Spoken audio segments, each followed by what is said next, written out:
I'd like to call this evening's meeting to order. I see just a little past 7. First item on the agenda is approval of our minutes for October 3rd. I'll make a motion to approve the minutes of October 3rd, 2018. Second. I have a motion, I have a second. Any further discussion? All in favor? Aye. And I will abstain, I was not here. So before we get started this evening, first of all, great to see folks in the audience. That's outstanding. Thank you guys.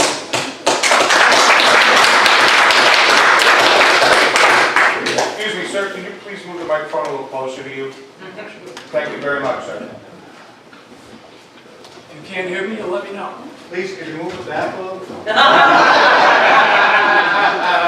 Okay, a couple of administrative rules.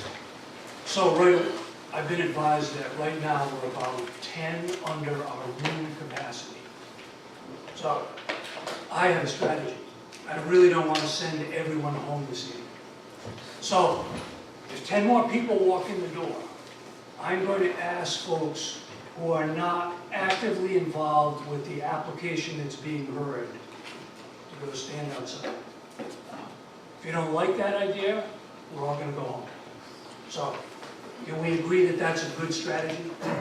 Not everyone is here for every application. I already know that. That's clear. Seem reasonable? Yes, sir. Yes, We'll let you know if 10 people walk in the door. You actually wanted our input, which I appreciate that. Thank you. So the second item is, on our agenda this evening, we have a public information meeting for a master plan at 310 Main Street. That is being continued for another month. So if you are here for that application, you may stand down. It will not be heard. And the last item on my agenda, we also have advisory opinions on our agenda this evening. 2 of them. They will be the first things that we hear. Let's be clear on what an advisory opinion is. We are issuing an advisory opinion as to whether these projects are consistent with the town's comprehensive plan. That's it. So I would ask these applicants, as you walk us through your project, please abbreviate. We do not need to hear about all the minutiae of your project at this stage. It is inappropriate. We have a very simple question before us. It's yes or no. Try and stay on that target, please. We, of course, don't want, I'm not looking to squelch anyone, but an advisory opinion presentation need not go on for hours. We also want to hear from the public. These are public hearings, so we want to allocate time for that as well. We all good? Good. So with that, so let's just a little bit more on the advisory opinion. So the planning board is not approving any rezones this evening. In case there's any confusion about our role in this process, we offer an advisory opinion to the town council. The town council is the body that will decide whether to rezone or not. So if you have issues about the rezone question, we're delighted to hear what you have to say, but we are not the decision makers. Okay? Clear on that? Apparently there was some confusion in the past on our rule. So with that, I will open a public hearing, or I'll hear a motion to open a public hearing on an advisory opinion to the town council, a request for a comprehensive plan / zoning map amendment, AP 18 lots 8 and 13, Arcadia Road and Lisa Lane, Gordon Excavating Inc. and Skunk Hill Solar LLC applicants. Come forward, please. Before we begin, just for the record, I have to recuse from this application because I'm in a butter. So. Thank you very much.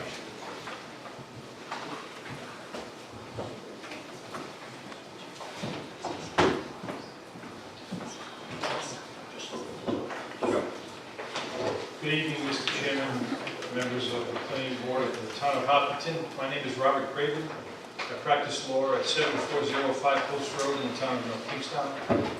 I'm here representing Energy Development Partners in the two projects before you.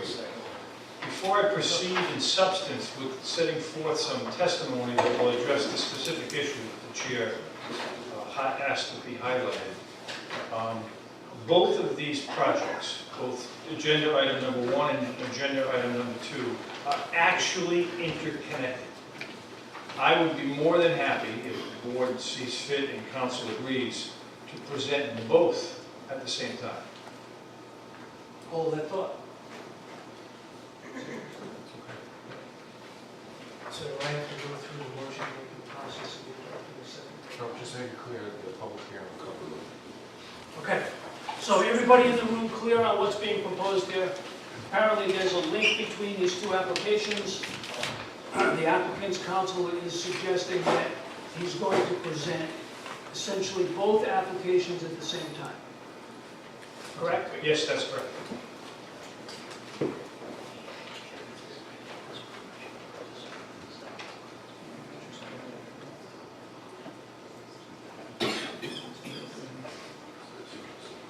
Give us just a minute.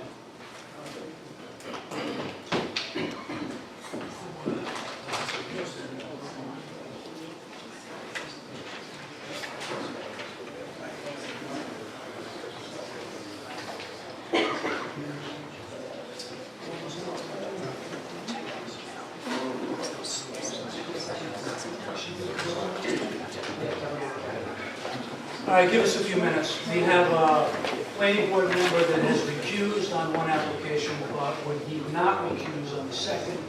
We're trying to decide what joining is in our best interest. Bear with us, please.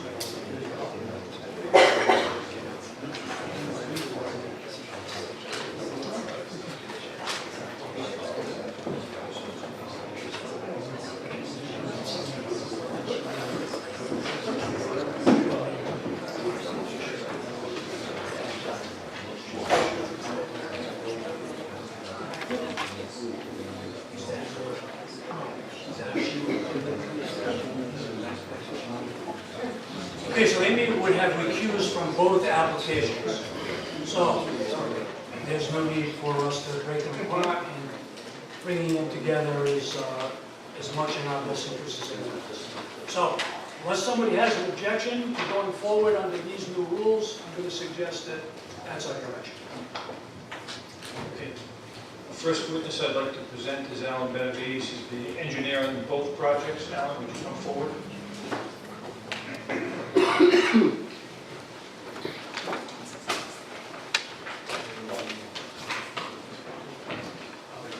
And where is a good place to put the boards?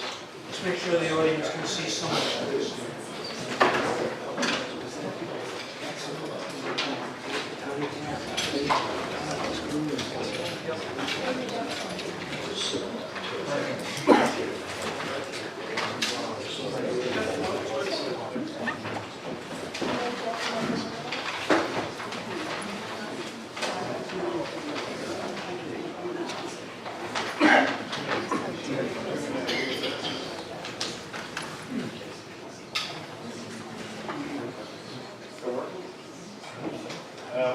I can't see that. Will you have it behind the podium, please?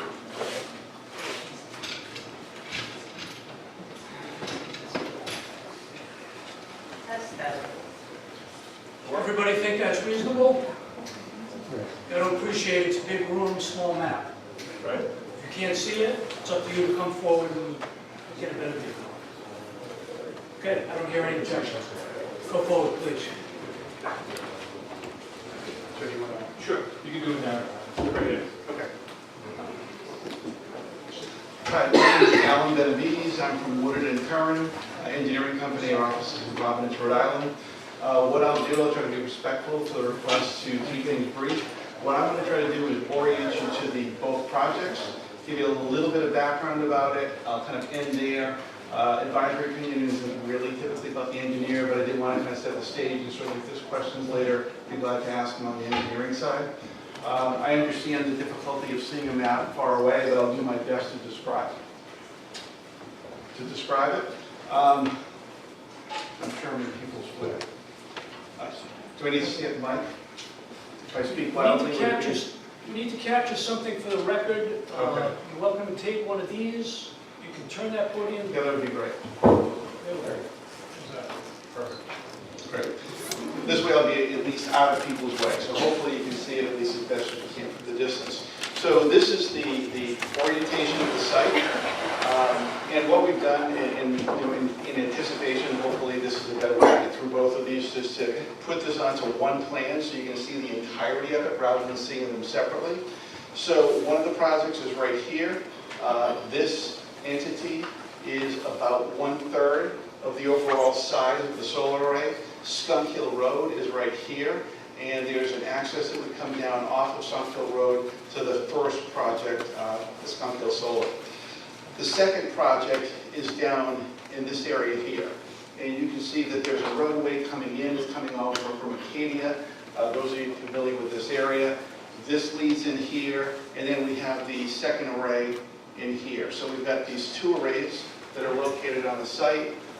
Two different parcels, but ultimately, as we described earlier, and Frank Seppel described after me, they really are interrelated projects. They were submitted as two separate applications. You know, what we've done is tried to work within the site, being respectful to the fact that there's significant wetlands within the central portion of the site. We're proposing no impacts to those wetlands, staying outside of them, staying outside of the buffer zones. Ultimately, as we get through the process, we'd be working with RIDEM as part of their permitting. But what we've done is incorporated the wetlands as part of the project, working around them. There's one small area where you see there's a crossing of the wetlands, but that area is ultimately something, there's an existing roadway there, so we're not going in and filling wetlands, disturbing wetlands. And we've gone through this process before. RIDEM supports the use of those historic roadways. Again, approximately 1/3, 2/3 part of the site, overall project. The thing I want to stress about this project is at this point, it's a concept level plan. It's the reason I'm just describing in kind of broader sense.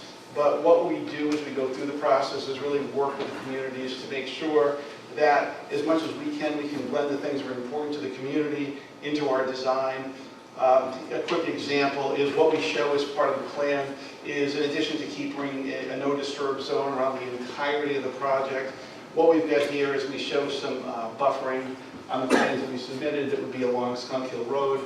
That said, as part of these projects, what we typically do is we bring in landscape architects, and as part of this, we try to design the entrances as you drive by to keep them sort of, in harmony with the area that's around there, so it blends in with the environment. So again, just stressing this is a concept plan, working through here. We certainly anticipate adjustments. We certainly work with the buffers and the things that we've got here in order to make sure that as best it can, it works with what the town's interests are.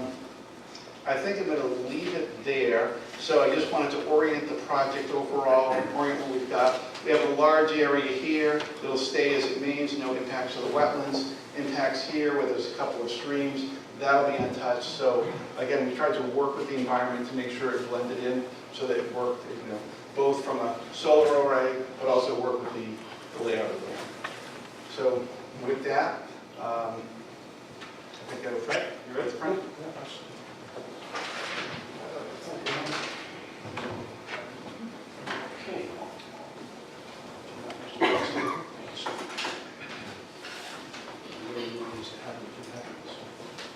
So, members of the board and members of the community, my name is Frank Epps. I've been in front of the board previously on Atlantic Solar.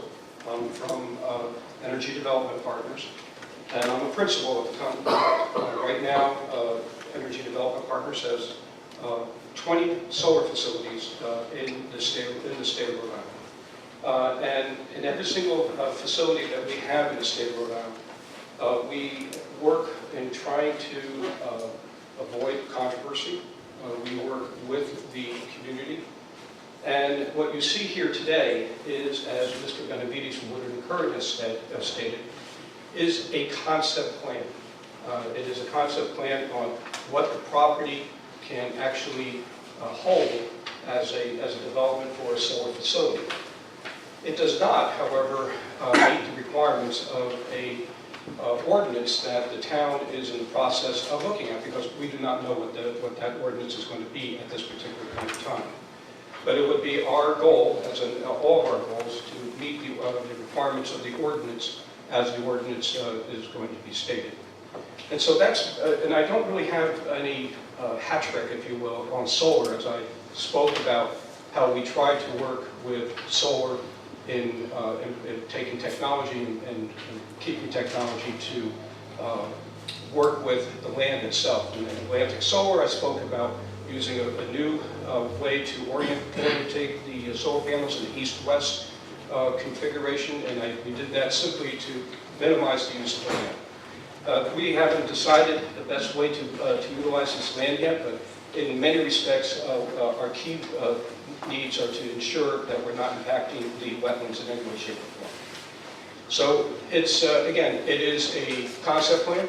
It is a plan that we intend to bring foresters in. It's intended to talk about the wood and to talk about what is clear. This is all clear up here. We are not using the property in here that abuts Lisa Lane. We are using the property down here that is wooded, and the property on this parcel is also wooded. There's also a connection that goes out to Arcadia Road, and this is a separate lot that is actually part of this entire lot here. And we have no intention whatsoever to develop that lot with solar in any way, shape, or form. So the question here, what I've heard in the past in going to this board, is talk about the comprehensive plan. And I'd like to talk about the comprehensive plan in such a way that speaks about what is actually published in the comprehensive plan today, and how we believe that this solar facility would fit within the comprehensive plan. On page 40 of the comprehensive plan under energy, the report says that the report aims to create a sustainable and affordable energy infrastructure that meets the state's energy demands and stimulates economic growth. And the comment that was made on the plan is that one of the primary strategies is to achieve these goals is to increase fuel diversity by developing local renewable energy production facilities rather than relying on out-of-state energy sources. Now, clearly, this is the state's, not the town's. This is the state's statement. And I would just like to tell the board and show everyone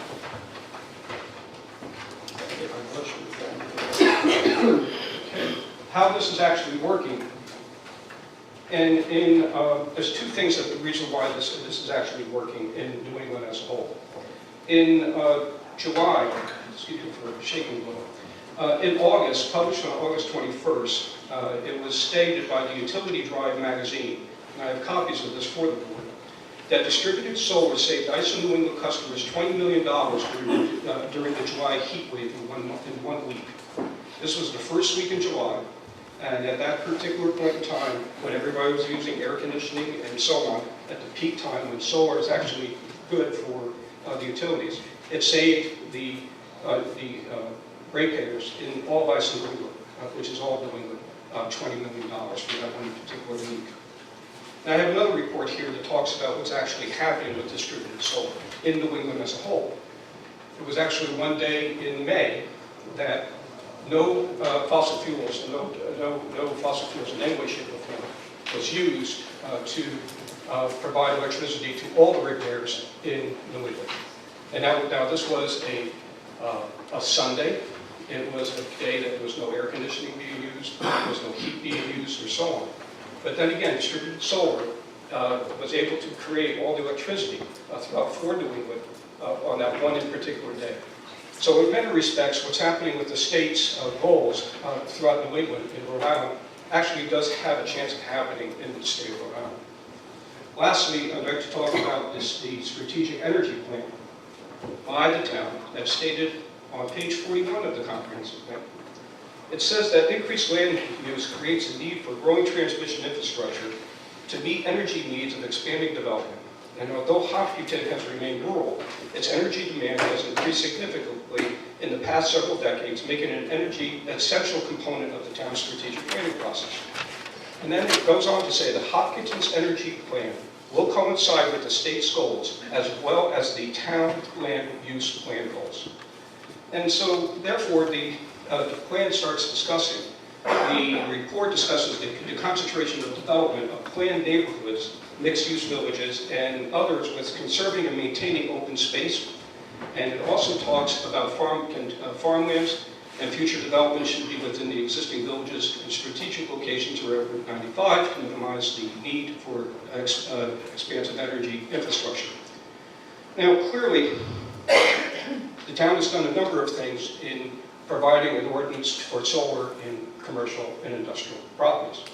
There has been in commercial properties, you have about 72 acres, or less than 0.2% of your total acreage in the town.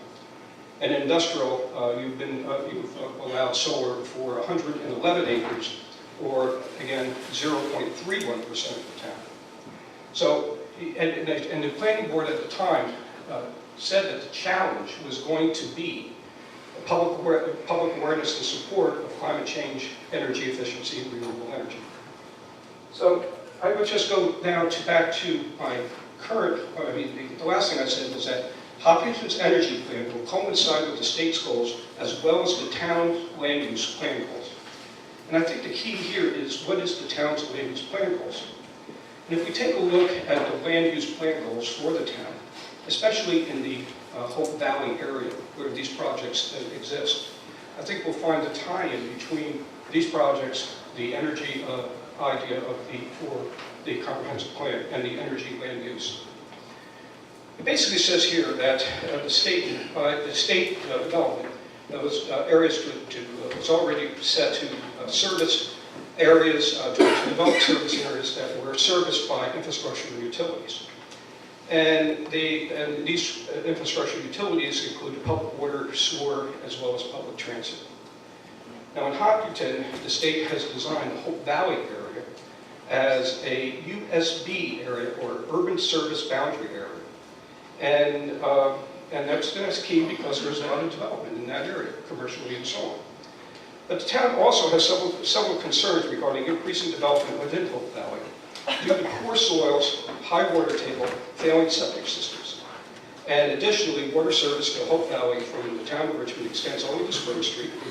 And although in April of 2016, the town issued a request for proposal of engineering services to conduct a feasibility study of expanded system due to the lack of infrastructure. But clearly, the comprehensive plan has talked about the idea of the issues concerning, I'm sorry? Sure, he said things should be like abbreviated to the point. You're involved in a water system. Young versus man, the solar power. respect here. Oh, I was. You don't have the floor. Okay, well, I'll give you the floor in just a moment, but you don't have it right now. yes, sir, no problem. Thank you. And within 2 minutes, I would be able to summarize it. So therefore, the town has talks about the development of within the Hope Valley area, but it also talks about the issues that you have with development of residential mixed use and other types of housing in the Hope Valley area. So I present to you two other things inside the comprehensive plan, which are recommendations number 17 and 18 of the public services on page 123. You have to identify and evaluate regulatory and zoning detriments or deterrents of renewable energy projects and to adopt regulations that encourage small-scale renewable energy installations. I beg to you that this is not a small one. However, in number 18, consider expanding the current zoning regulations to allow photovoltaic installations in residential areas. Clearly, we are not done with the idea of the planning, or I should say the design of the system. Clearly, we're not done with the technical design. Clearly, we want to be a part and fit within the zoning regulations and the solar ordinance that will be adopted by the town. We at this particular point in time do not know what those regulations will actually be. But this project would fit into those by the way we would change the project to be able to adhere to those programs. And I say to you that with the location of this and the idea that we are working to not in any way, shape, or form have any entrance or traffic off of Lisa Lane into the project, keeping this area open, not doing housing developments because of the lack of infrastructure and utilities, that this project could, in many respects, be considered to be applicable to the comprehensive plan. And with that, I thank you. Very good, thank you. Anyone else, Counselor? No, except for myself, Mr. Chairman. I have a couple of documents which are actually copies of pages from your own comprehensive plan that I wish to give to you as an exhibit, Exhibit 1 from the applicant. There are two separate sections. Some of them were referred to in Mr. Ebb's testimony, but I want to make it part of the record. And specifically, I want to read two sentences, if I might be able to, on page 43 of the comprehensive plan referring to renewable energy. In a conversation that takes place a little earlier in that page, they talk about the functionality and need for renewable energy. And then the last two paragraphs of the second to last paragraph, last two sentences rather, of the second to last paragraph reads as follows. This indicates a need for locally generated renewable energy in order to ensure economic security. Renewable energy technology has evolved to allow the rising global energy demands to be met in a more sustainable way, but it is crucial for this to be implemented on a community level. With that, no further testimony. I will give both of these documents to your clerk, and I'll hopefully return the microphone and the podium together. Very good, thank you. Okay, so, was a planning board discussion, and then I'm happy to entertain comments from the audience. Anybody would like to start? Frank? Oh, yeah. Just a quick technical question. I enjoyed your presentation last month. I wish I could have supported it. If I was ever going to support a presentation, it would have been your presentation last month. Thank you. I'm disappointed I couldn't, but my thoughts are well known on this subject. I was intrigued by your east-west configurations of solar, and it made it much more palatable to me. Now, are you proposing that for either one of these sites, or both of them, or not? It depends upon how the solar ordinance will be published and the restrictions on the solar ordinance itself. Concerning the land coverage, we can meet it if we meet it by changing the size of a system through its southern orientation, or if we can maintain the size of the system still within the east-west configuration. So yes, in this particular point, in this particular case, at the next step of the design itself, we could be coming in with an east-west orientation and reducing the land use, but keeping the megawatt size. But please, at this time, I'm not talking about megawatts, I'm just talking about land use. Let me tell you why that's important to me. Okay? And correct me if I'm wrong. Am I naive to say that the east-west configuration uses much less land? Yes, it absolutely does use much less land. So again, that would make some of these projects more palatable to myself. Unfortunately, let me back up a little bit. I appreciate your presentation and your arguments tonight, both of you. You've read our comprehensive plan well, and you've used those sections to argue your proposals quite nicely. I, unfortunately, am not a fan of the comprehensive plan. I was one of the original composers of it and continue to be so up until this day. It's a guide. It's not the law. It's the townspeople getting together saying what they would like the town to be. Unfortunately, we have to cave into some of the state's rules and regulations on this and have to make the state happy. So some of this wording gets in there.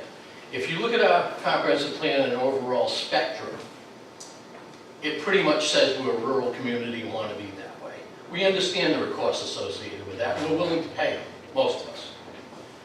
So while I respect your arguments, using the comprehensive plan isn't going to do it for me. Because we sit here as a board that doesn't make up policy, we don't make the rules, we enforce them. And we have zoning and subdivision regulations in place now that say this is rural farming residential land. We don't.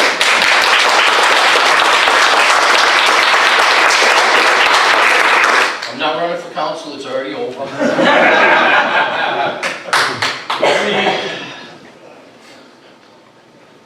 We don't have a lot of industrial land, and we don't have a lot of commercial land because our land doesn't fit that very well. We allow the solar arrays to be in commercial, industrial, and manufacturing land because that's where it belongs. So again, I think quite highly of you and your presentations, and I want to support you. I cannot get past the point of spot zoning. This is rural fun, RFR.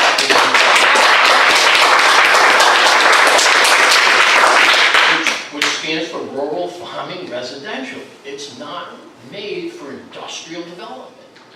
And I'm really torn by this, and I want to support you, but I can't get past that fact that it's spot zoning and you're putting an industrial facility in residential land. And I can't support the zone change. I don't disagree with your project. I don't disagree with you and your company and your representatives. I just can't get past that point. And I'm going to have to stay consistent. Yep.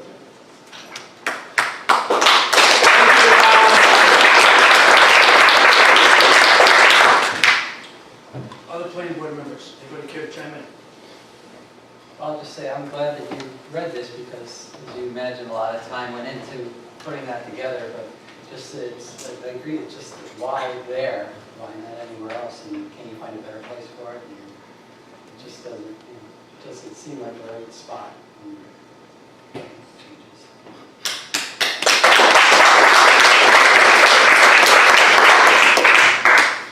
Anything else to add? I would have to go along with some of the things that Tom said. It's a nice looking project, been well thought out. Given proper amounts of setbacks, we're not going to be seeing. You addressed the fact that the wetlands crossing that's already established and around DEM approves that.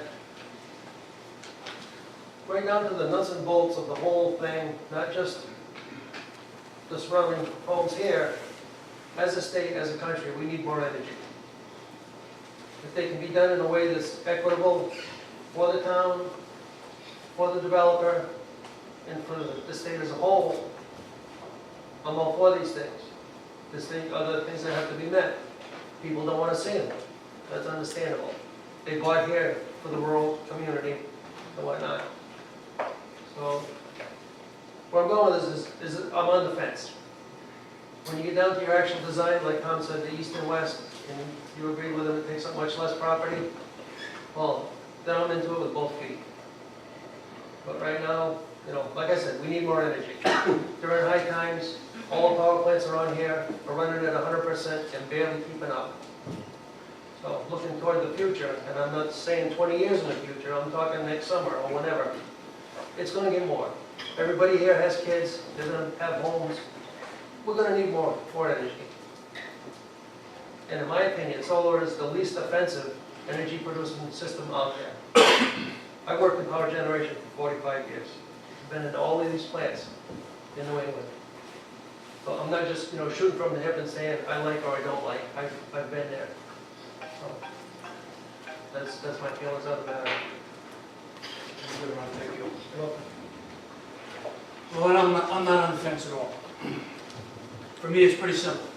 We have a future land use map. You brought it up in your discussion. It identifies these parcels as residential. Doesn't say anything about the potential for rezoning them to anything else. So,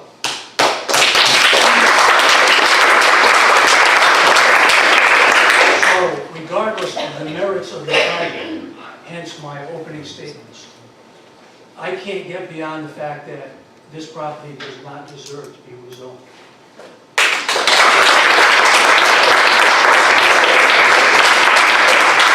There's a couple of sites that I'd want to be on the record. You folks decided to go to the comprehensive plan. I applaud you for doing that. I suggest you take a look at goal NR1 on page 29, objective NR1 on page 29, and policy PSF 15 on page 54. All of these would suggest my contention that this is going to be generally inconsistent with the comprehensive plan. Thank you, sir.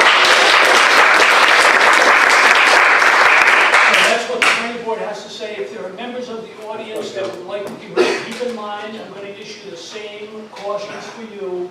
Abbreviate, please. Stay on target. We've got a full agenda this evening, but it is a public hearing. Look forward to your thoughts. State your name and address for the record. My name is Joe Moreau. I live on Old Depot Road, and I'm very familiar with 5 minutes or less, so that's not an issue. That's not my rule, by the way. I agree. I agree with Tom. They're excellent people. I was here for the hearing for Atlantic Solar, a great project. The biggest concern is residential. I applaud them for looking at the comp plan. If you look further back in the comp plan, you'll see some issues. I'm only going to talk about 3 of them. This project is inconsistent with the goals and objectives of our comp plan. This was adopted by the Town Council on February 5th, 2018. If you look at goal H1, Hopkinton will be characterized by safe, secure, and attractive residential neighborhoods. I went a little bit further back in the comp plan. This is page 86. If you look at land use goal 1, to protect the quality of life and rural character of Hopkinton. That is page 114. If you look at land use 4, to preserve existing working farms, wildlife, and wildlife habitat, page 146. Our planning board and town council need to follow the objectives of the comp plan.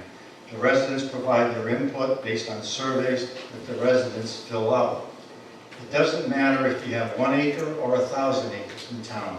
It doesn't matter if you've lived here a year or you have relatives that have lived here 100 years. It doesn't matter if you're the only resident here or you have 50 residents living here. The rules are the rules for everyone. One last thing I'd like to read from plannersweb.com, very brief. What constitutes spot zoning? The classic definition of spot zoning is the process of singling out a small parcel of land for a use classification totally different from that of the surrounding area for the benefit of the owner of such property and to the detriment of others. It's classic. That's it, but what I'd like to say is, I just found out about this, we look at it from our age perspective. I had a conversation with my granddaughter a few months back talking about all this solar and what's happening to the animals. There's a young lady here that's 11 years old. She'd like to come up with her parents, grandparents, and say a few words. I would hope you encourage her to do that. This is the future of Hopkinton. It's the future of our society.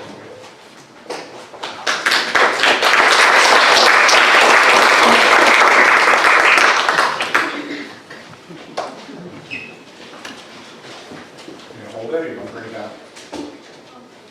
Hold it. Here you go. State your name. My name is Liliana Finley in Champlin, and Tell them where you live. I live in 978 Tire Drive in Coventry. And your grandparents live where? 43 Forest Glen Drive on Jeff Light.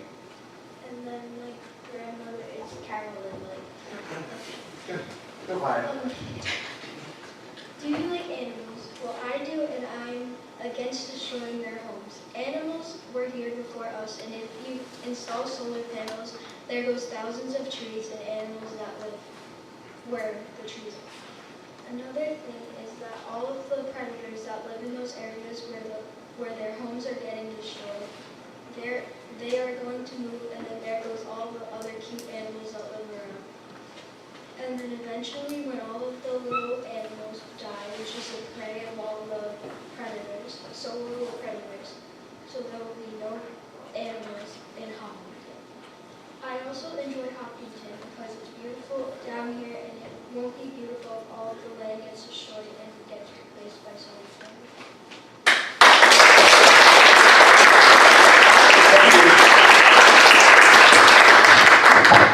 Lady, is this your first town meeting? Yeah. I encourage you to keep coming. Thank you.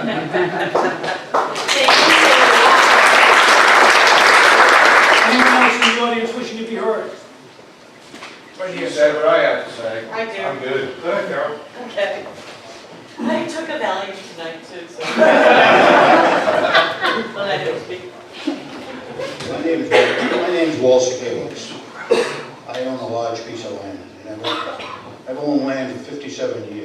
done my part keeping it rural. Most of the people here, their houses weren't even here when I moved here. That takes away from being rural. I never complained. But I do complain when people want to tell me that their property rights negate mine. I should have property rights. If I want to clear cut a piece of land, if I want to lease it out to solar, whatever, I pay the taxes. I should be able to. If anybody's, I'll talk to anybody here. Anybody wants to question that, I'll answer the best I can. It's really not it's not a free-for-all here, sir. Okay? You got something to say to me, you can say it, but otherwise, other folks are waiting in line. Okay, well, I haven't had a lot of education, but I know that every house comes in, it's going to cost the town money. That's not true. The kitchen, That's not. Hey, hey, it's true. respect. What's it cost, $15,000 to educate a kid? Something like that? Nobody pays that in taxes on a house, but I mean, the town's going to pick up the difference, which means our taxes are going to go up. Now, I'm an old guy, and I'm a large property owner, and we're getting old. Probably all going to die. Who do you think's going to buy the property? They're going to do something with it, and it's not going to stay rural. The solar panels, I keep it rural as much as anything can be. There's no cost to the town, and it's not unsightly. That's what I got to say. Very good, thank you. So if we could just keep our comments pointed toward the issue of the comp plan and consistence, not consistence. Please. A lot of this discussion probably belongs more appropriately before the town council. Just Carolyn Light, 43 Forest Land Drive, Hope Valley. Grandmother. Grandmother, she calls me Nani. I wanted to reference a comment that Frank made during his presentation on how there was this one day in July where there was no exhaust on utilities because the energy feedback to the grids, save money, right? As a resident, the grid has applied for rate increases every year. With all these solar projects coming on board, backfeeding the grid so that they don't have to exhaust their resources to feed us. They don't give it back to us. Okay? That's a basic one for me. But one of the other comments I need to bring to your attention is a little bit of tiny research I've done on the interconnect phase. The interconnect is when our solar projects are completed and they're ready to plug into the grid. Those projects at the interconnect stage can be the most expensive phase of the project. It doesn't mean just because you put up your panels and everything's beautiful and the town agrees that the grid is going to say, sure, plug us in. There has to be a plan. The plan could be an easement on somebody else's property. The grid could refuse. Those are things that are never discussed at the planning stage. And with some of the meetings that we've been to, I've never heard anybody broach that subject. That can be an expensive, exhausted effort. At the end of the day, these developers are making agreements with the town that I'm going to feed you some money. I'm going to give you some revenue. At the end of the day, that revenue might not show up at all. It might not show up for 3 or 4 years after we get finished here. So something to consider. The last thing that I'd like to bring to your attention is the containment issue. Okay, so that's enough. So that's like way outside. Is it outside of your discussion this boundaries? evening. You perhaps didn't hear me when I said we need to limit our commentary to the issue of the advisory opinion. Okay. That's what I instructed the applicant to do. That's what I'm instructing you to do. Okay. I don't want to hear about interconnect. I don't want to hear about containment. That's all way downstream. So if you have something to say on top, It's limited to that. So if that's it, then I'm done. Thank you very much. You could have shut me up sooner. If anyone else has anything to say on topic, I will not let you go much further the next time. Yes, I see a hand back there.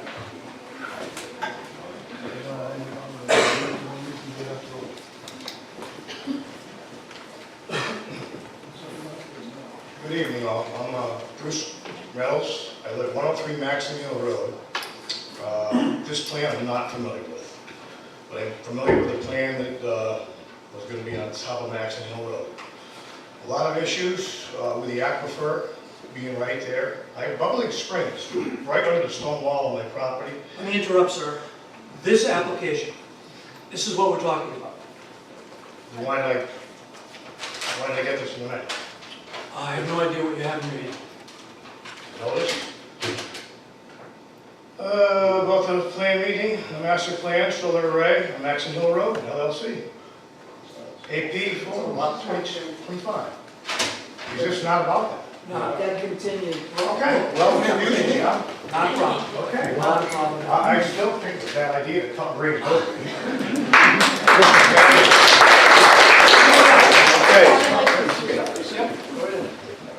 On point. I will be on point. Greg, please ask if you turn that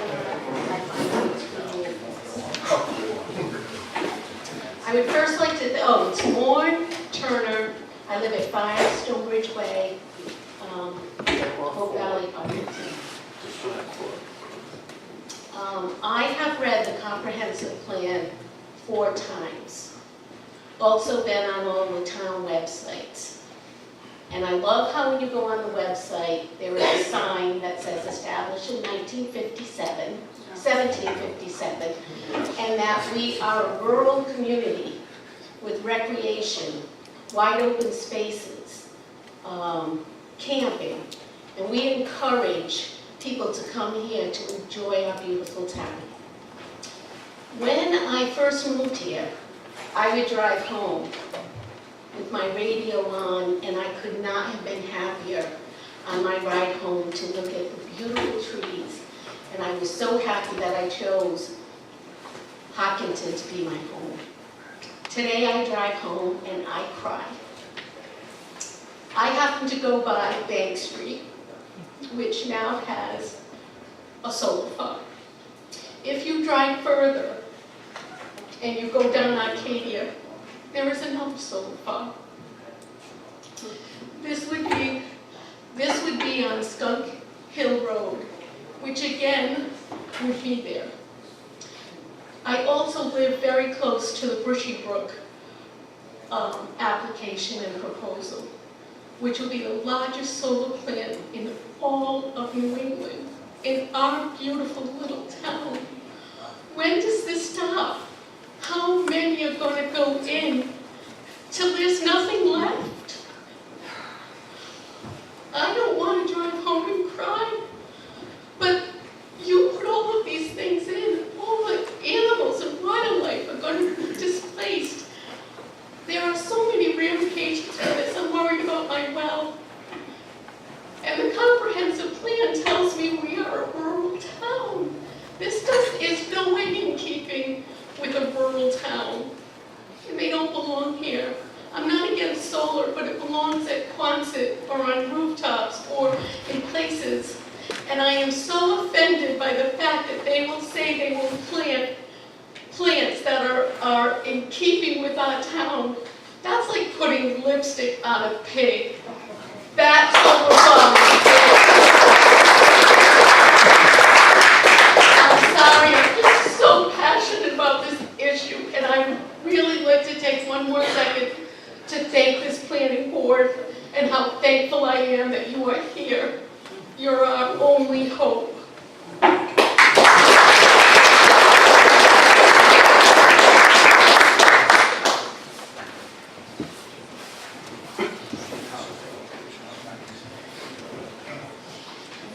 My name is Richard Novell. I live on Lisa Lane, and it's been a very long time. I've never addressed the council or addressed the planning board. Thank you. I'm going to be the shortest speaker here tonight. I have about 3 pages. I'm going to give you the part that relates to this. They've done with the drawing exactly what they did with the comprehensive plan. They showed you very selective information for this project. What I can tell you is this is surrounded, completely enclosed on 3 sides, by Fairview Avenue, Skunk Hill Road, and Arcadia Road. These are some of the most densely populated residential areas in Hopkinton. Lisa Lane and Keith Drive, which go back to that. I couldn't see it where I was, but I know where it is. There are 36 homes in the immediate proximity. On Francis Barber Road, it's loaded with homes, all up and down all three of those, and this would fill essentially the whole area. And so if you sent somebody out and said, find me a place in Hopkinton where there ought not be one of these things, and they came back and gave you that, then you'd be very, very happy. So the wetlands, the lakes, the marshes, the streams, that's just the icing on the cake. It's in the middle of one of the most densely populated residential areas in the whole town.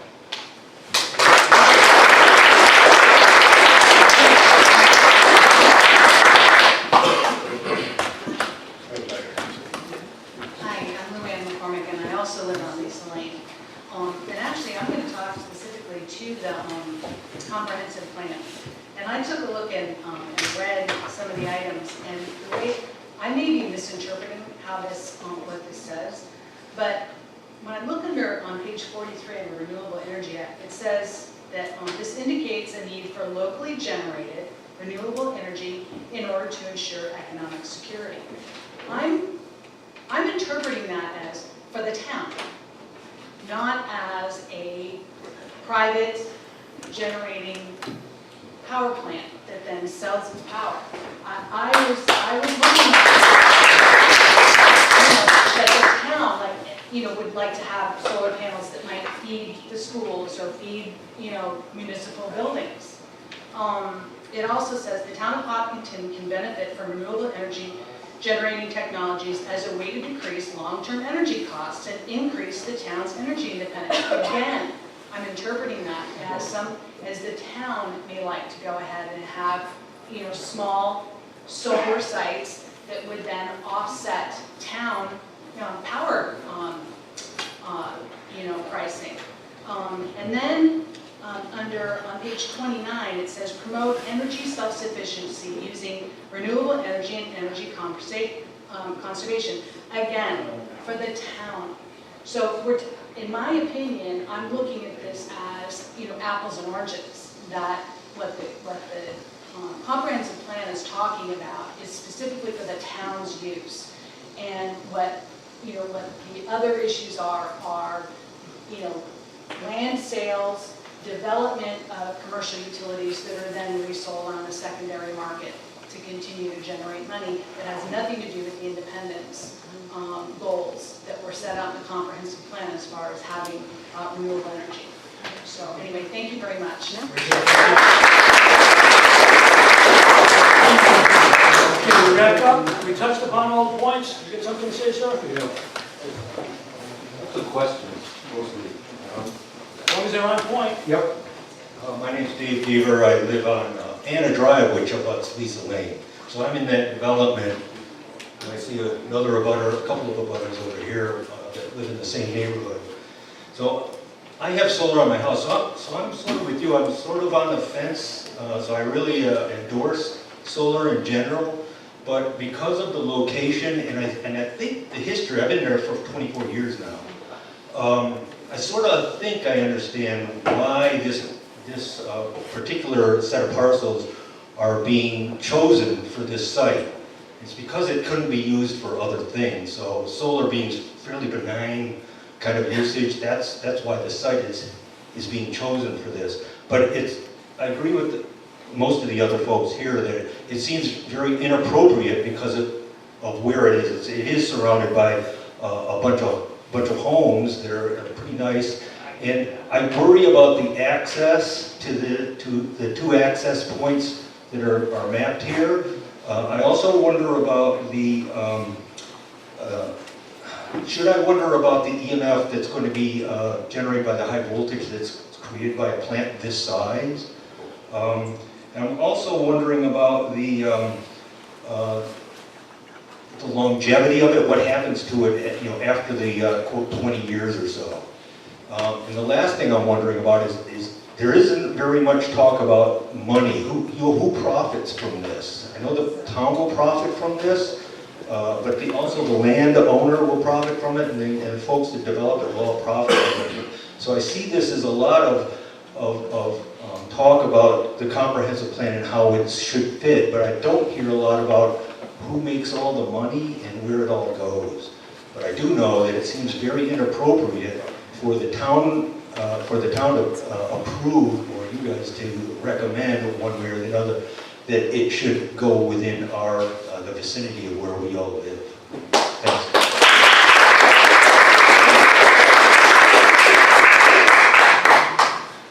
So did you want answers to those questions? Yeah. You want me to answer business? These guys, you folks should be considering that, right? No. You don't consider those kinds of things in making your decision? Did I ask if your presentation was on point? Is it? I did I? Yes. Yeah. And so why would you be asking me about access and money and... does it have any- EMF and those kinds of things. Do you guys consider those I things? don't mean to be flippant. Those are great questions that you would ask as a project evolved. This is not the forum. Well, it seems to me that it's appropriate It's not the wonder forum. about these things as Yes, you're looking at that. Yes, you should be wondering about it, but this is not the forum. Oh, okay.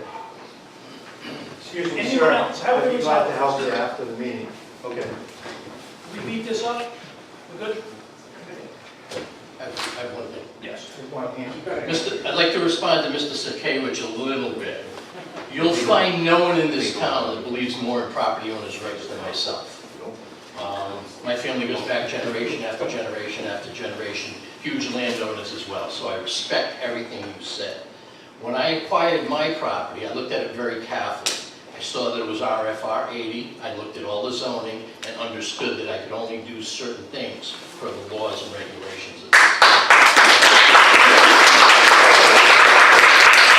I don't want to be misconstrued as someone who's anti-development. I am not a tree hugger, I am not anti-development, I'm pro-property owners' rights. I feel horrible right now for the Tefts and the Gordons. They own this property, they have a right to the use of it. Unfortunately, this isn't a use that's permitted. So, it's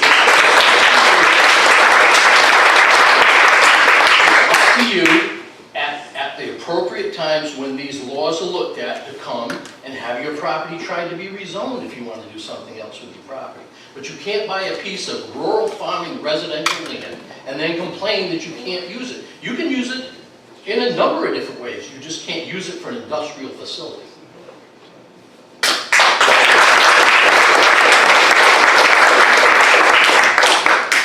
Okay. I just have one question.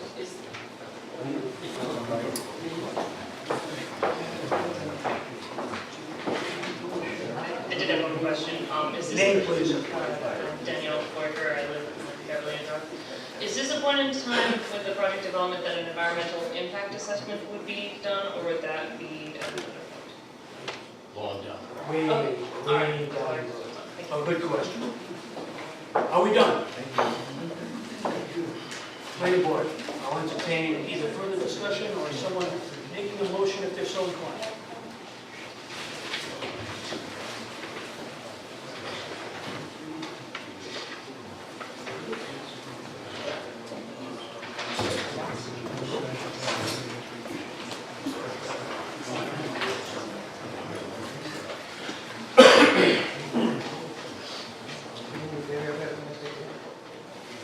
Jim, do we need specific words?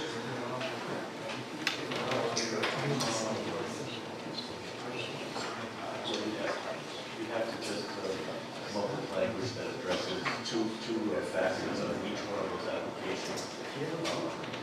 Your advisory opinion on the comprehensive plan, future land use mapping, and the zoning mapping. That would be for both separate applications.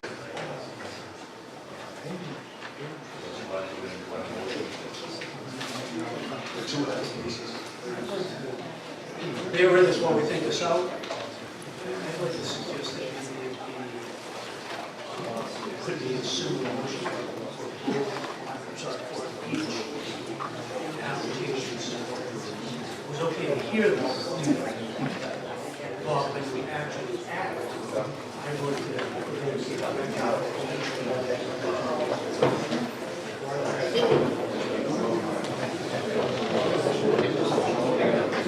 Okay, so we're back. So, I'd like to make a motion with regards to the advisory opinion to the town council for the first agenda item, that is a request for a comprehensive plan zoning map amendment, AP 18 lots 8 and 13, Arcadia Road, Lisa Lane, Gordon Excavating Inc., and Skunk Hill Solar LLC applicants, that the planning board directs or advises the town council that these requests, both for the comp plan and the zoning map amendment, are inconsistent with the town's comprehensive plan.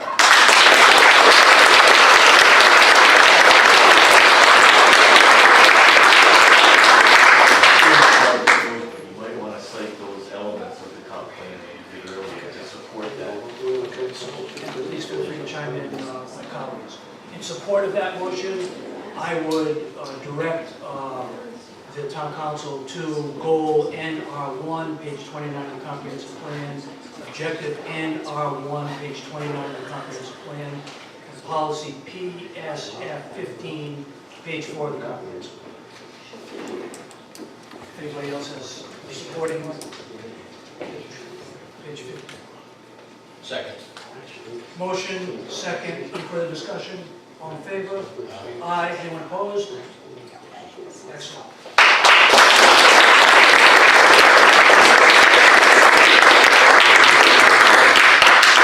On the second advisory opinion to the town council, request for a comprehensive plan zoning map amendment, AP 18 lot 14, 145 Skunk Hill Road, Hopkinton Land 1 LLC and Skunk Hill Solar LLC applicants.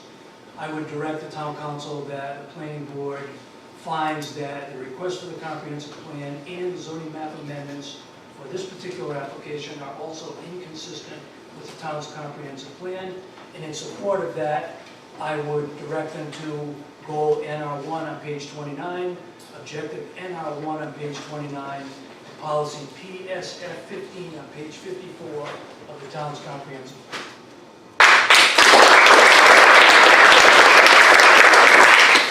Second. Motion second. Any further discussion? If not, all in favor? Aye. Anyone opposed? Done. Thank you all for your contribution.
Next item on the agenda, please.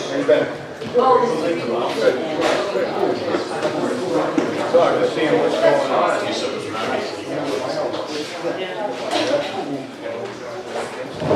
Next item on the agenda is to open a public hearing for a major land development.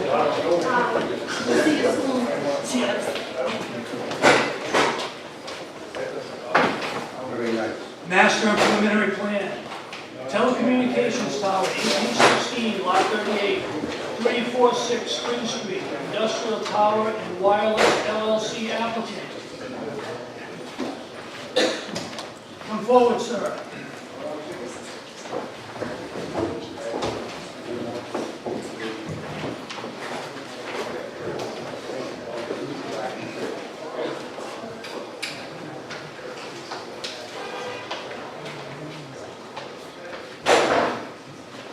Yes, sir, go right ahead.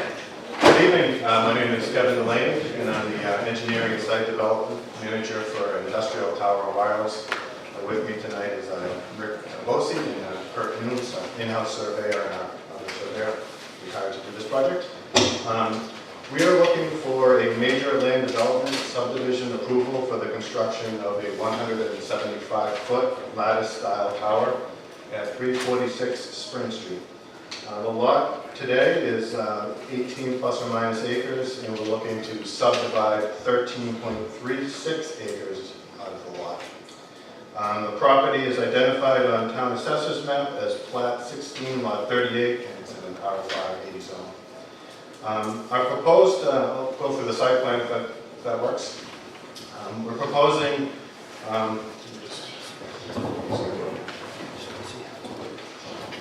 you want me to aim this towards the board, or? I'd actually like the audience to see most of it. We have a copy of, I hope we have a copy of what you're presenting.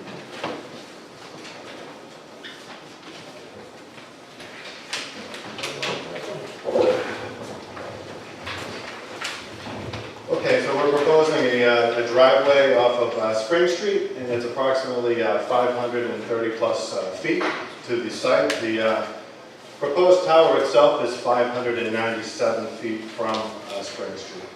The utilities will be run underground from there'll be one utility pole required at the entrance, and from that point to the back of the site, there will all be underground utilities. There'll also be a security gate at the driveway at the entrance with enough room for a vehicle to be able to pull off the road safely and park and unlock the gate and access the property. The site compound itself will be 80 feet by 80 feet, and it's surrounded by an 8-foot high chain link fence, and the tower will be in the center of that 80 foot by 80 foot compound. And surrounding the compound will be communication shelters that will house the equipment needed.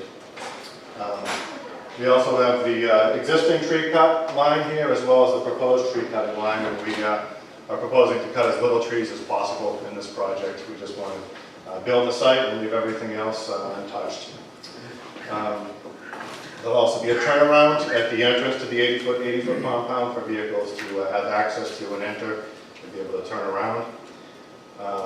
Within the compound will be 6 inches of 3/4 inch crushed stone.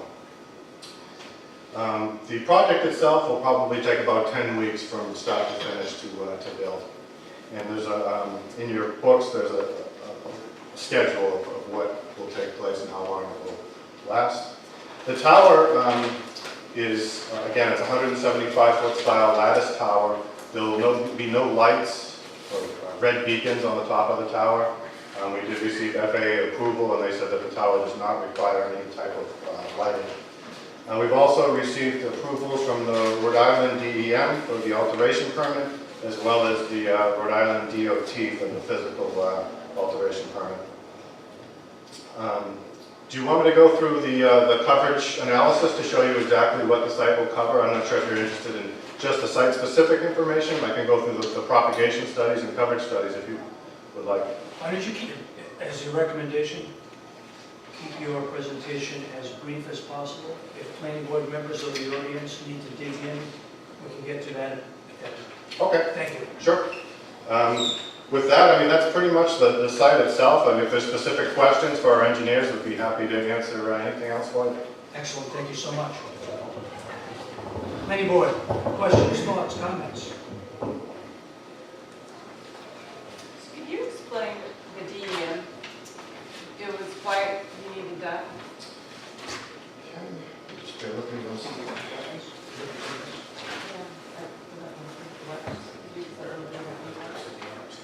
Specifically, that's toward wetland. Question has to do with wetland. We'll have Kurt Nunes, our surveyor, address that. Kurt Nunes from Commonwealth Land Surveyors.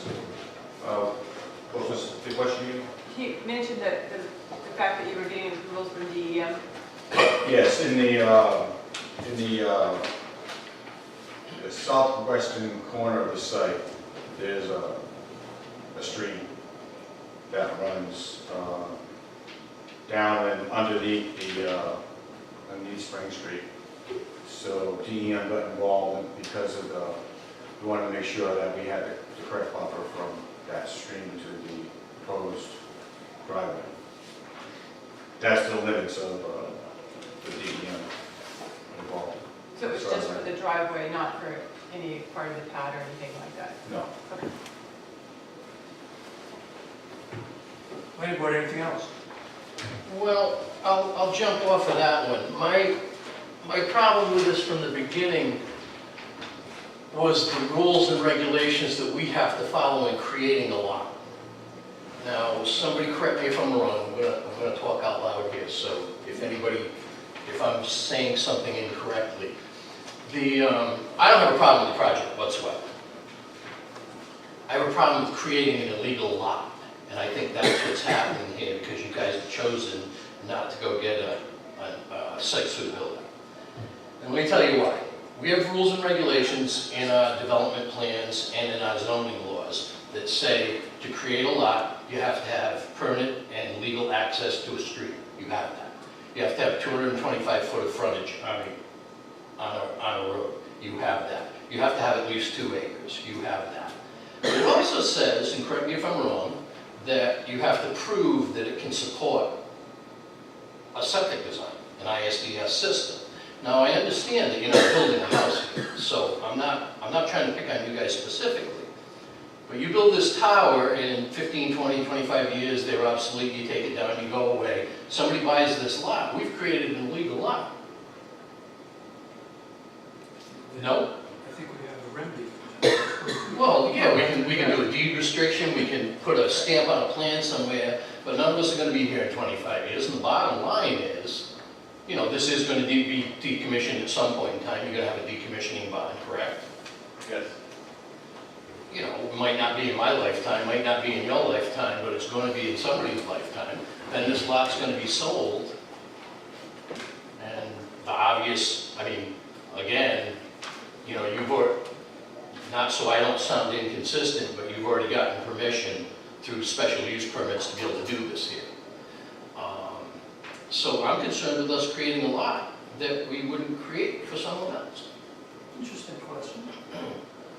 You realize, of course, the lot could not be used, whether we do deed restrictions or not. They wouldn't be able to do anything with it residentially until such time that they And I'm way before that.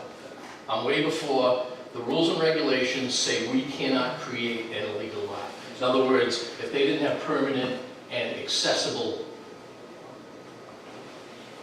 travel to this lot from the main road, we couldn't create a lot.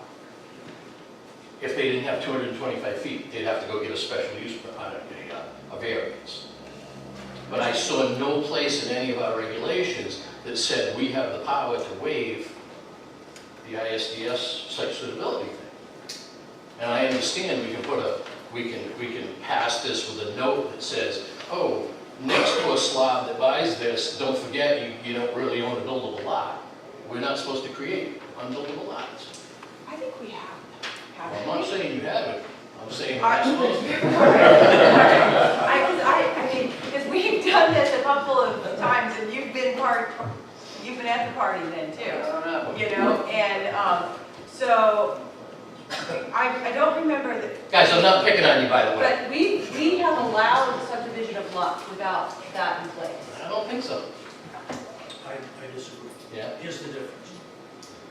That in the past, and I think there might even be a letter in our package from DEM that leads us in the right direction. Well, this letter from DEM in regards to that, they're saying you don't need an ISDS. So it leads us in the right direction. So, in the past, I believe subdivisions have been created where we have, let's say, a 2-acre lot with an approved OWTS.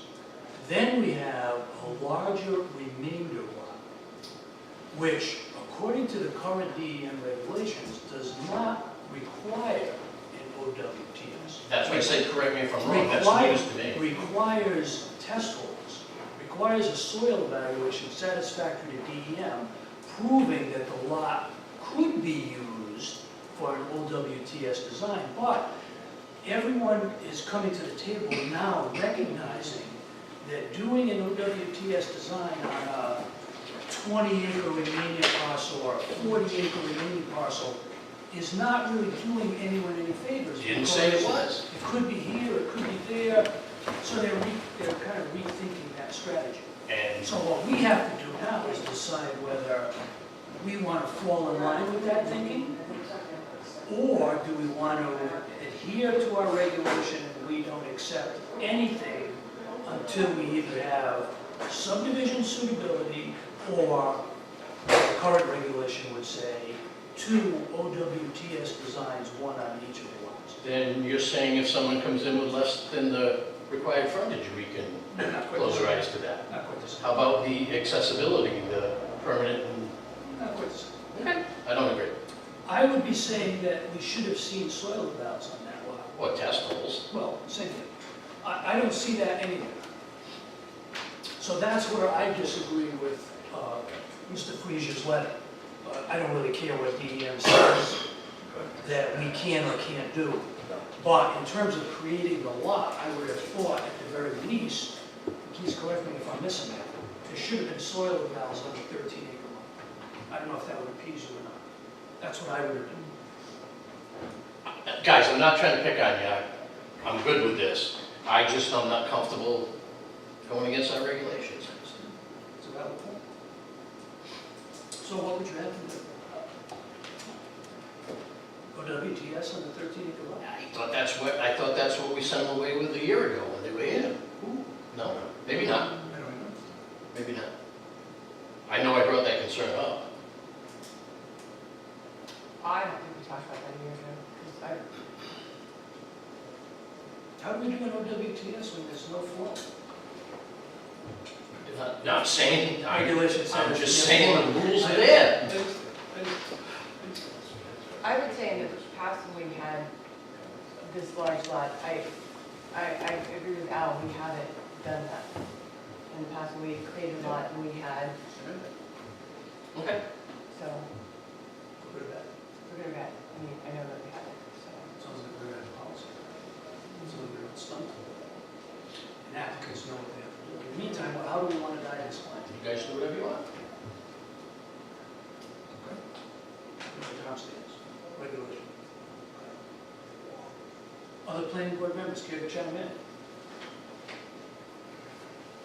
My thoughts are is, if they're not building anything that requires a septic system, I don't feel we should make them go through another test. And this is for a tower. I think that's just one step that, I mean, I agree with you that this isn't a building lot now. If at some point it becomes a building lot, we don't know what the laws are gonna be at that time. They're gonna have another test done and a system design done at that time anyway. So would you be an advocate for putting a restriction on the record indicating that this lot cannot be used for anything else until such time as an approved OWTS is issued? Yes, I think that's a good idea.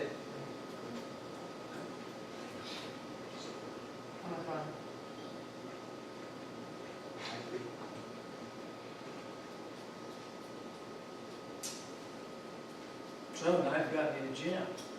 Why are you doing? I agree. No, your point has validity, and I want to do my best to honor it. It's our regulation, that's what we should be doing. But there is a set of circumstances before me that really begs for a slightly different take on the regulation. Now, we could, what are we at, a minor subdivision? We could have them ask for a waiver. I have no problem with the deed restriction, but we all know that the deed restrictions get filed away, nobody ever sees them, and then it won't happen. Unfortunately, You that. know, you could have make a note on the prints. 27 years from now, nobody's gonna dig down 40 prints in the thing and pull this out and say, oh, look, there's a little restriction from the planning board 27 years. But wouldn't they have to at that point do something, Tom? Probably. So they would have to, you know, Well, most get whatever, assuredly. they would have to get whatever testing they've done. To Ron's point, the regulations will have changed in 27 years, right? Absolutely. And so, I mean, wouldn't it fix itself? I think it would, because I come along and I want to buy this property in 27 years. the attorney doing title work for me is immediately going to pick up on the deed restrictions. You got a problem, buddy. Let me throw this out to everybody. 2 years ago, as everybody knows, I built a new house just up the street here. The previous owner had had test holes done on the property, in the position of the property where I built the house, when I built the house. To get my building permit, I had to have a septic system drawn up and tested on again. And I don't remember if it was a DEM regulation or a Hopkinton regulation. But these tests were done just a year or two before I bought the property, and I had to have it done. That's the law, I had it done, and... Yeah, I'm not disagreeing with any of that. What I'm saying is the planning board's not supposed to create the legal law. I'm not past that. If you guys think deed restrictions would alleviate that, I'm inclined to say yes in this particular case. The circumstances are a little bit unusual, but I think that proper precautions can be put in place to alleviate at least my concern about the issue that you raised. It does suggest a revisitation of our thinking on that, but that's how I would handle this. Could we ask for an opinion from a solicitor? Yes, I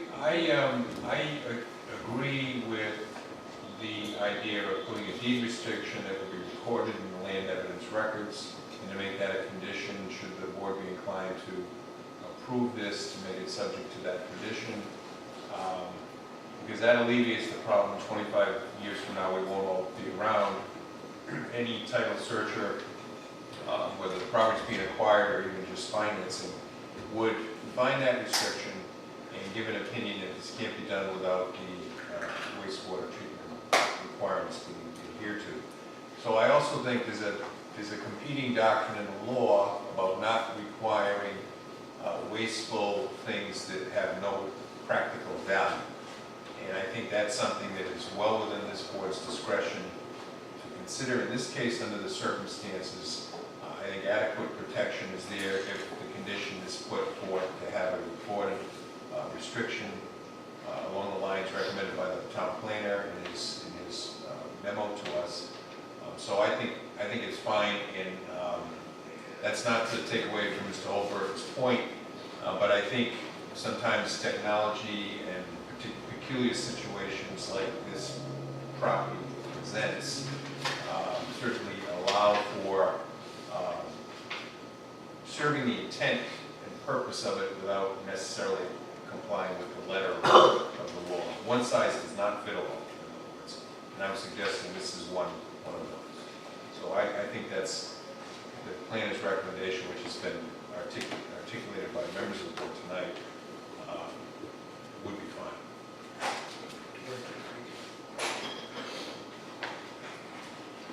Okay, planning board members, anything else? I understand that you're requesting that this final be handled administratively with the planner. Please. Is that correct? That's correct. So then I only have an administrative topic, Mr. Mills, directed at you. A couple of thoughts. I just need you to revise this plan when you submit your final. Okay. In its present state, this plan cannot carry the certification for a comprehensive boundary survey. Why is that? Need me to tell you that?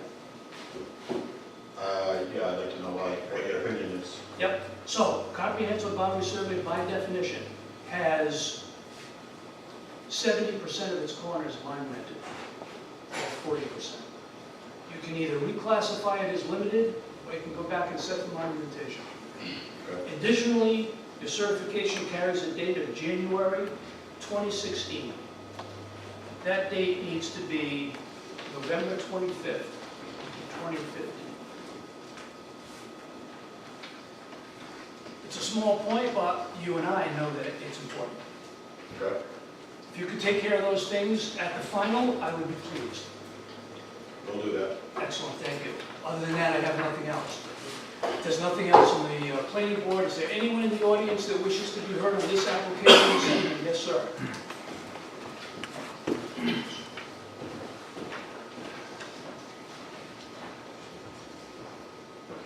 Harvey Buford, Conservation Commission. I couldn't see the plants from back there, so I heard him say the stream was in the southwest corner, and I see now for sure that there's a smaller lot cut there. I mean, I was looking at the boundary between the two lots, and I was just curious, what was the purpose of subdividing?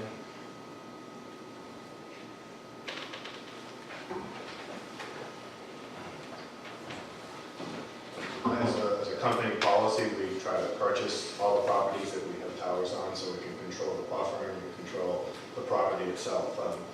We don't lease land like some other companies do. We own land and take care of it.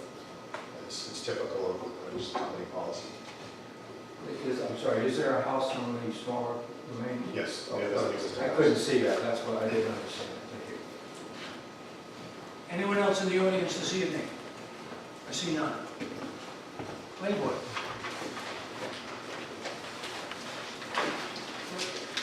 you have the two recommendations that proposed conditions?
To the applicant, do you have a current PAD permit in hand?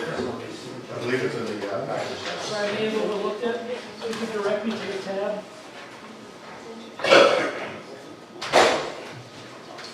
Tab 12.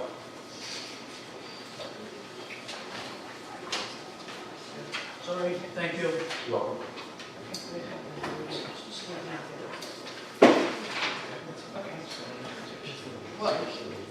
All right, I'd like to make a motion that the planning board approve the combined master preliminary plan and delegate final plan approval to the administrative officer, subject to making the required findings. That the subdivision is consistent with the requirements of the Hopkinton Comprehensive Community Plan and satisfactorily addresses the issues where there were inconsistencies. That each lot in the subdivision shall conform to the standards and provisions of the Hopkinton zoning ordinance. That there will be no significant negative environmental impacts to the proposed development as shown on the final plan with all required conditions of approval. That the subdivision as proposed will not result in the creation of individual lots with such physical constraints to development that building on those lots according to pertinent regulations and building standards would be impractical. All proposed land developments and all subdivision lots shall have adequate and permanent legal access to a public street. Each subdivision shall provide for a safe circulation of pedestrian and vehicular traffic, for surface water runoff control, for suitable building sites, and for preservation of natural, historical, or cultural features that contribute to the attractiveness of the community. The design and the location of streets, building lots, utilities, drainage improvements, and other improvements in each subdivision shall minimize flooding and soil erosion. With these following stipulations, that the new lot shall be restricted to cell tower use only and no sanitary waste discharge. Additionally, with the condition that lot 38A2 will have a deed restriction to not have on-site wastewater treatment until such is approved by the RI, the Rhode Island Department of Environmental Management. That's it. Motion. I'll second. Second. I would only ask, you indicated in your motion the new lot. If we could just clarify for the record that I think you're referring to lot 38-A-2. Yes. That's my only comment. Okay. I don't think it rises to the level of an amendment. But... Okay. So I have a motion and a second. Any further discussion? All in favor? Aye. Opposed? Aye. Thank you very much. Thank you very much, Steve. Thank you.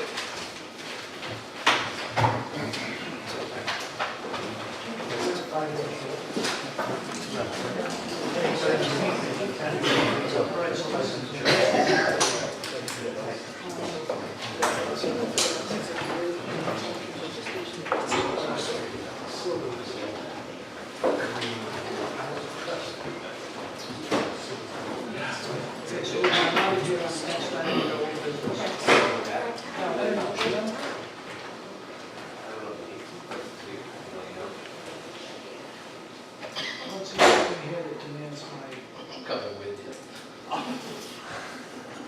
So I think I'm going to get everyone to do as I say down. I did December 5th, but So I've supplied a notice of refusal for the next item, which is old business for High Street Solar. I was involved with that project, so of course I don't sit on those. So I will say my goodbyes.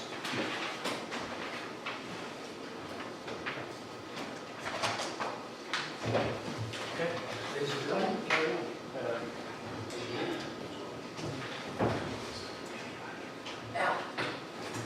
Up.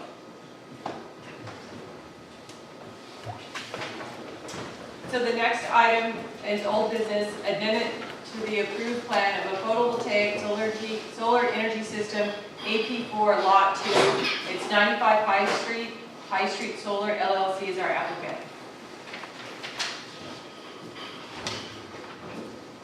Good evening, my name is Jason Hill, I'm a civil engineer with ESS Group. It's good to see you all again. I'm here on behalf of the applicant to request an amendment to an approved plan. This is for the High Street project, the former gravel pit. If you recall, it's a 998 approximately kilowatt solar array, about 3¼ acres in the former gravel pit. We received development plan approval February 7th, 2018, zoning ordinance amendment on March 5th, 2018, and on May 24th, 2018, Rhode Island DEM issued a non-jurisdictional letter for the project. When the project, the approved design included loam and seed beneath the solar array, which is typical of these projects. The issue is that this is not a typical site. Being a former gravel pit, there's no loam at the bottom of the hole, which would require importing about 1,200 cubic yards of loam at a high cost. So the proposal is to replace the grass beneath the arrays with mulch, with wood chip and bark mulch.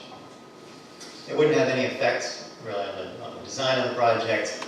There's no stormwater runoff leaving the site, so it doesn't have any stormwater impacts with the change in ground cover. That's the main reason for the request for the amendment. There's some other minor changes in here that are just really related to the construction plans. So they're wrapped into this plan set as well, but those are items that would, if it weren't for the mulch, would probably be just approved administratively anyway. But things like we moved the equipment pad. It used to be up close to the road, now it's down further into the site, which is an improvement. Before we're going to use the existing road, we're still going to use the existing road, just a little bit wider. The fence changed a little bit, the layout changed slightly, but those are all minor changes. The main thing is is replacing the grass, again, just beneath the array where there's no loam now, where it's just gravel, and covering that with mulch instead of grass. Is that That's, you know, I like to keep it brief, especially when I'm last. thank you, sir. Members of the board?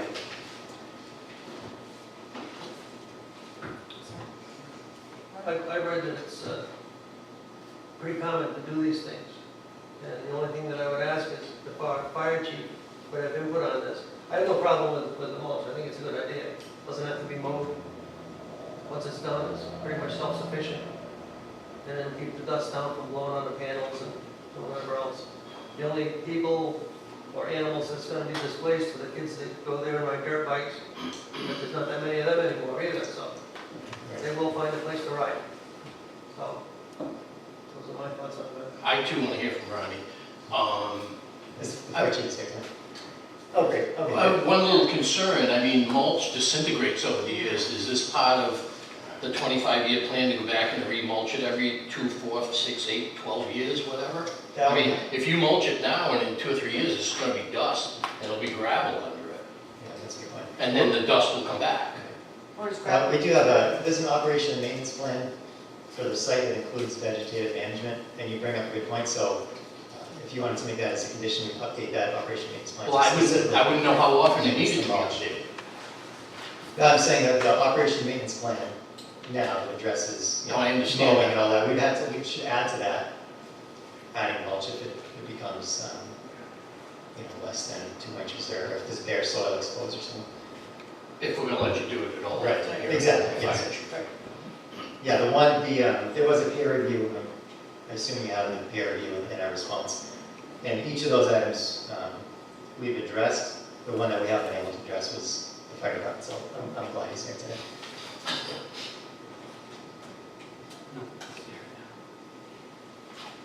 So, I guess you just are trying to keep the dust down, right? Yes. Right.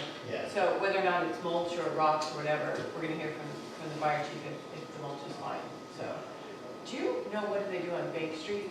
Because that was in a gravel pit as well, but I recall that there's stuff growing on Bank Street. Do you recall, Jim? They boomed and seeded that one. They did boom or seed it. Okay. Which you may be doing momentarily. Well, he's got options, and mulch is not one of them. Okay. Go ahead, sir. Hi, Ronnie Swazzano, Fire Chief for Ashford. Jim brought this to my attention this afternoon, and I did some research. I got back to Jim on it as well. But the state of Rhode Island just started weighing in on solar. So they want 0 combustible materials underneath the solar panel. So there goes the mulch, wood chips. Technically, not even grass, but they are going to allow people to still use lumen seed with the slow-growing grass.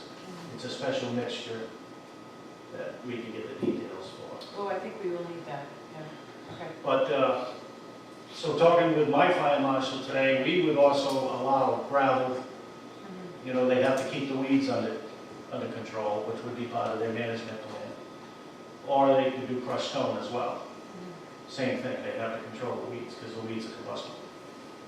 So that just happened in June, I believe the fire marshal said, out of the fire marshal's office. So that is brand new. What about the solar arrays in the state that have been already approved? Are they going to have to conform to the new fire regulations? No, anything that was already done would be grandfathered in, like the one in Hope Valley, that's lumen seed. But that has, from what I understand, the slow-growing grass on that one. And we would continue to use that, to allow that with the slow-growing grass. Because the state's saying that's okay. They obviously just don't want weeds or wood chips or anything like that. I have a question about that. What about the possibilities of landscape fabric or plastic put down and then crushed stone put on top of it? That way there's no problem with weeds? Obviously they could do that. That would be part of their management plan as well. They don't have any problem with the plastic being, it's not as combustible as wood chips naturally, but anything will burn if you get it Yeah, dry. but with a layer of crushed stone over the top, I'm sure that would be acceptable. Just as long You know, as we it's can verify that. drainage, as long as it's, it allows the permeable Your landscape fabric would probably. Well, yeah, the landscape Yeah, fabric. nowadays it would probably be fabric and not plastic. Right, right. There's so many different types out there to do just what you're saying. Perfect. Thanks, Ron. Thank you. You didn't get right as grandma, a lot of information coming at you. One second. Do you have more to share, sir? Or can we go to members of the public? Yeah, I can. Okay. Barbara? Thank you, Barbara Casalvo. I'm actually speaking as a neighbor. I would certainly like to see the loam and grass seeds because we've been studying so much more about the solar arrays, and two of the things that have come up are both the fact that the transformers have mineral oil, which is highly flammable all by itself. So I would feel a lot better. I know the planning board will be looking at the containments or revetments if and wherever the transformers are. But I feel a lot better about loam and seed. Now it is a gravel bank. And I don't know how thick they have to make it because it will come back. It's come back on all the sides and it will certainly continue across that gravel bank. So I don't know that they have to put a massive amount in there, but I'd certainly feel better with that because the houses are so close, so that we have as little fire risk as possible.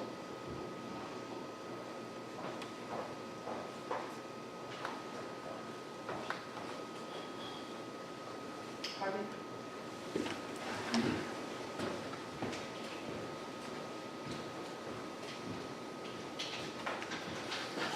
Harvey Buford, Conservation Commission. I was thinking along the same lines as Barbara pretty much on that. I mean, this project came to us at one time, you know, as the mulch operation, and we were concerned that you're down in the gravel bank, it's in the primary protection zone, it's right in the Ashaway Aquifer, which is one of the largest and best aquifers in the state. And so, obviously the solar to me looks like a, you know, it's a good fit for that site to be a resolution for the site. But just keep in mind that the topsoil and grass and such is basically a secondary containment structure. I mean, it will absorb, intercept a lot of stuff. If something goes wrong, it could be a spill from a vehicle or something. I mean, we moved in the right direction by going with a solar down in that gravel bank and not something industrial. But it just it should be weighed in some manner. Thank you.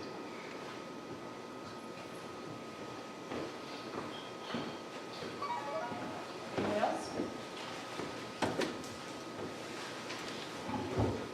Given what the fire chief stated, is it possible to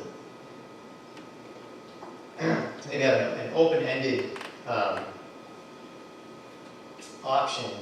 You know, obviously mulch, you know, if the fire department says we can't have mulch, we can't have mulch.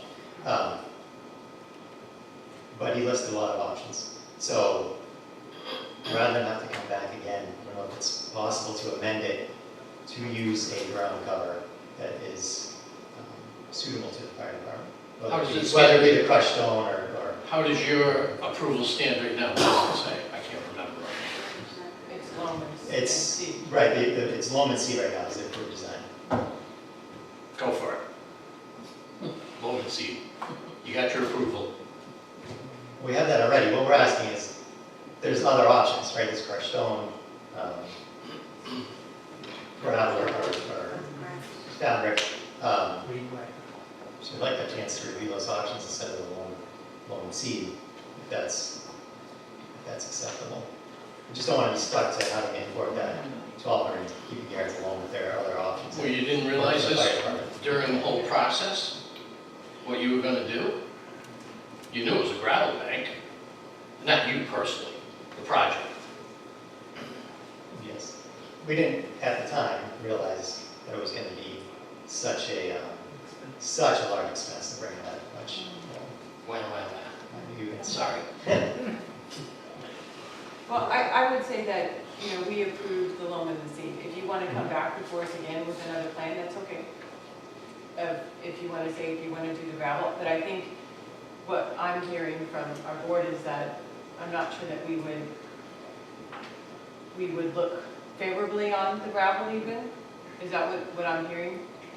I'm concerned with dust, with the gravel in the neighborhood.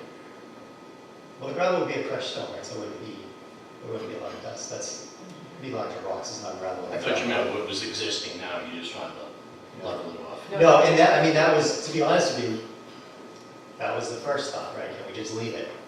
And no, because it's gonna be too dusty, and it's gonna impact the neighbors, and that would not be an attractive option, which is why we went to the mulch. So leaving it gravel is not something that's being proposed. If anything, it would be, and honestly, I don't know if crushed stone would be more cost effective than loam and seed, but if crushed stone is a better option, I just like to do that option over. Chief Zotto had his hand up a second ago. Yeah, that is actually part of our permitting process, what's underneath the arrays. So if you would be so kind as to allow myself and my fire marshal to work with Jim, and then we would decide on what would be the best underneath the panels for the fire code, if that would be all right, acceptable to the board. There's more than just the water pump. Yeah, I mean, we're talking about. Well, I like Harvey's comments on how it's a secondary source of filtering, since it's over one of the sole source aquifers and stuff, so you're gonna pretty well be hard pressed to get enough loam and seed. I wasn't that opposed to the mulch, but since the fire chief says the mulch is out. What do you think, Ron? I think it should be allowed to explore the possibilities and not be nailed right in. I mean, the mulch and seed is good. I mean, it's a plant, it consumes CO2, it puts out oxygen. It's a lot more attractive to look at than the crushed stone. So, I would say the loam and seed, again, still. I think we keep it with what, I'd like to say that we keep it with what we approved, and that, you know, if you decide that you want to come back before us again, you can. Is that fair? I mean, we've approved loam and seed, you know, in this project, and it is a great project for that area, just to Harvey's point, you know, it is. But to the point as well is that it is over our sole source aquifer, and so I guess I would be inclined to go with the loam and seed as well. So, Barbara? I just wanted to say that, you know, when you talk about dust has not really been a problem. I mean, it's clear there's nothing there, but we really don't, you know, when you talk about dust, we don't really have dust as a problem in the neighborhood and the houses directly abutting it. I've just never heard anyone have complaints about that. So I don't know that you necessarily need a lot of loam, but enough that the seeds can try to get stuck in there. But I wouldn't worry about it. I don't have a problem with the dust. Just letting you know, it's not a neighborhood issue. So Jim, does that mean we don't have to make a motion? Since as it stands is approved? I think you should make some motion on their request that they're putting forth to you. Even if it's just to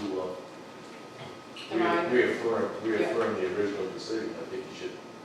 Okay. So should we make a motion that the planning board stands behind the original approval of this project with regards to loam and low-growing grass seed underneath the panels? Second. All in favor? Aye. Aye. Thank you.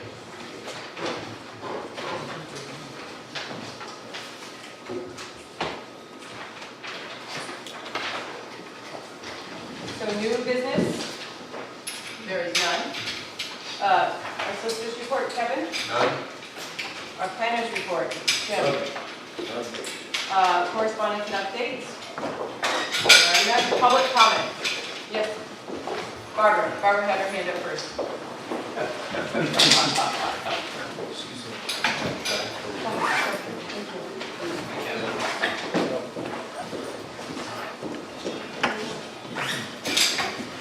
I actually have some questions.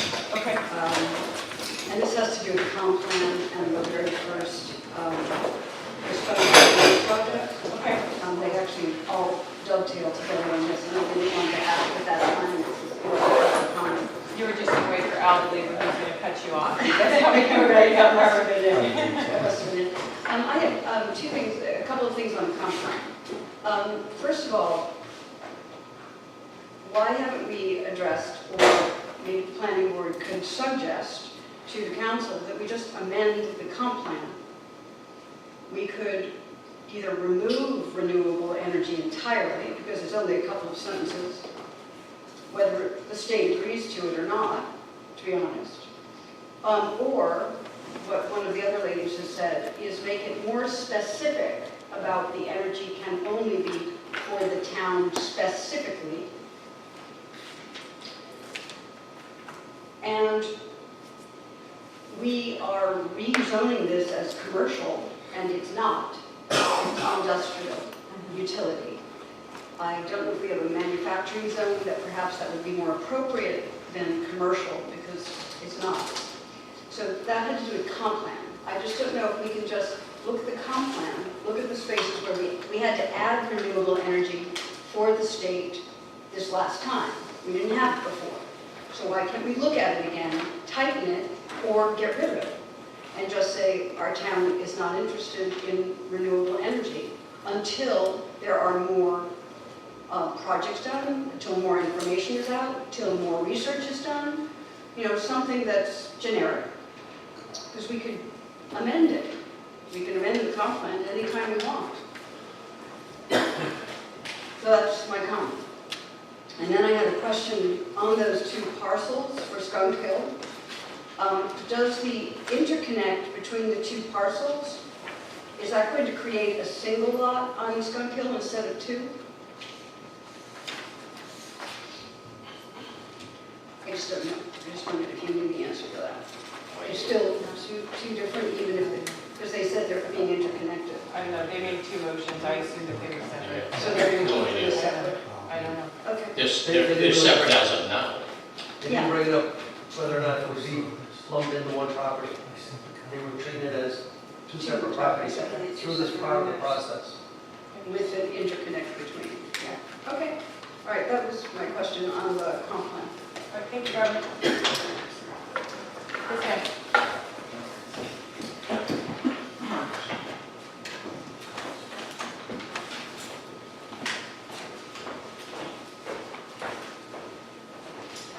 Sharon Davis on Cedarwood.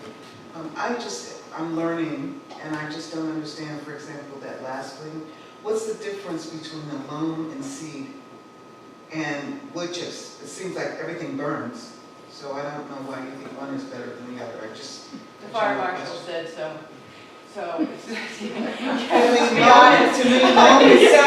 loam and seed is going to be grass, which burns just like anything else. We defer to the experts. The state, our town fire marshal has told us tonight that the state now is not, the state fire marshal is not allowing wood chips under solar panels, so.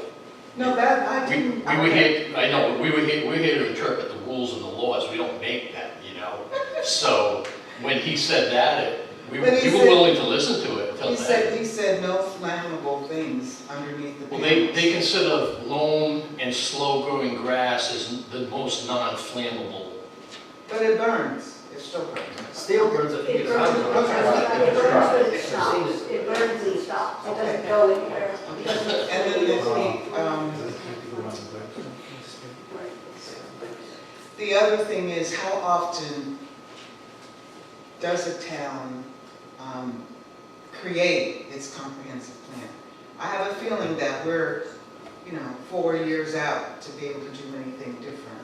actually, ma'am, the comprehensive plan is a living document. It's one that we can amend and change as many times as we would like. It's just the amount of effort that we have. When we initially approved it, and when we sent it to the town council to be approved, it was the understanding that it was a living document and it could be changed again as the town grew and needed. Well, the state also mandates that we update it occasionally. And then, how many times, isn't it like 3 times? The current plan is valid for 10 years at the state level. That's what it is, 10 years. But aren't we limited to how many times you can amend it in a year? 4 times. 3? It's 4 times. That's a court case, in my mind. Okay, that's a matter of interpretation. But it is changeable, ma'am. It's absolutely, I mean, it just is, I think you hit on an interesting point, but yes. No, I like it the way it is, I just was wondering how long. Okay. All right, thank you. Anyone else wish to speak? Okay, the date of our next regular meeting is December 5th, 2018. I'll have a motion to adjourn. Move to adjourn. All in favor? Aye. Thank you.